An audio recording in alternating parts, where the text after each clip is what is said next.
एकलव्य नावाचा एक गरीब पण खूप हुशार मुलगा होता. त्याला धनुर्विद्या शिकायची खूप इच्छा होती. तो मोठ्या गुरु द्रोणाचार्यांकडे गेला, पण राजघराण्यातला नसल्यामुळे गुरूंनी त्याला शिकवायला नकार दिला. एकलव्य निराश झाला नाही. तो जंगलात गेला, मातीची द्रोणाचार्यांची मूर्ती बनवली आणि तिलाच आपला गुरु मानून रोज मन लावून सराव करू लागला. हळूहळू एकलव्य इतका चांगला धनुर्धर झाला की त्याचा बाण नेहमी बरोबर लक्ष्यावर लागायचा. एक दिवस द्रोणाचार्य आणि अर्जुन जंगलात आले.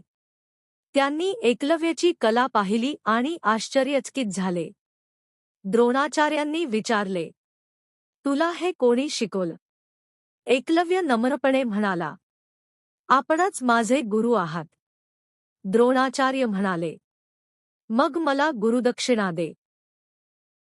एकलव्याने क्षणाचाही विचार न करता आपला उजवा अंगठा कापून गुरुदक्षिणा म्हणून दिला. द्रोणाचार्य स्तब्ध झाले. एकलव्याने गुरुभक्ती आणि त्यागाचं महान उदाहरण दिलं. शिकवण. खरी गुरुभक्ती म्हणजे स्वार्थ न ठेवता दिलेला आदर, त्याग आणि श्रद्धा.